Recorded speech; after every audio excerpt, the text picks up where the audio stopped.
Many Americans say public schools, government schools, are one of the best parts of America. They're a melting pot. We're all in it together, and those schools built the country. And I believed that until I started reporting on schools. And now I say government schools are one of the worst parts of America. They are boring. They are more segregated than private schools, and they're much more expensive.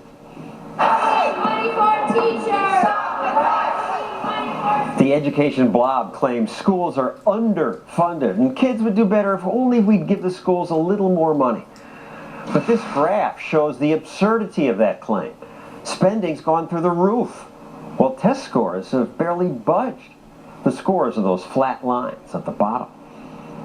The blob also demanded smaller classrooms, and it got them, but oops, smaller class sizes did not increase performance. Bill Gates spent billions building smaller high schools. That didn't help either.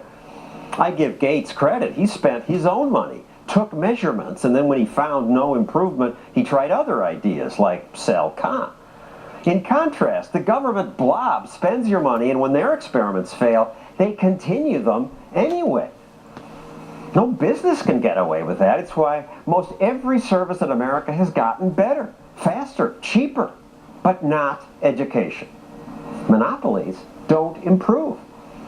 Of course, American parents, especially those in the suburbs, think their kids' public schools are pretty good. But because there's no competition, they don't know the truth. International tests show that even the good suburban schools are mediocre compared to schools in the rest of the world. But without real competition, parents don't know what their kids might have had. Few of us can imagine the possibilities until we see the options. When phone service was a government-blessed monopoly, all the phones were black. All calls were expensive. Only when the monopoly was busted up did we get competition and the cheap phone calls and cool phones we have now. Competition makes the difference. The Postal Service couldn't get it there overnight. None of the brilliant managers at that government monopoly could make it happen. But once FedEx appeared... When it absolutely positively has to be there overnight.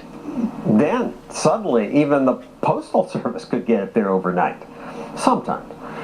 So it's not that government is staffed entirely by lazy people. It's just that we rarely think of better ways to do things until competition forces us to. If there were a free market in education, schools would get much better. They'd compete for good teachers. The best teachers might make $200,000 a year. Government schools already spend more than that per classroom. Competition would create all sorts of innovation. I don't presume to know which innovation will be best. We've showed a few tonight, but as Frederick Hayek put it, competition is a discovery process. No one knows which innovation's best until they're tried.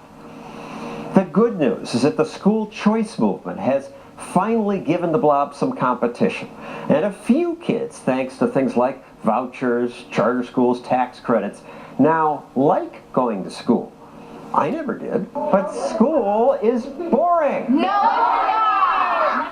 They just teach us in a fun way. So you guys look forward to going to school in the morning? Yes! Those kids were at a charter school in Harlem. Once more parents notice, hey, Johnny down the street likes going to school and he's learning.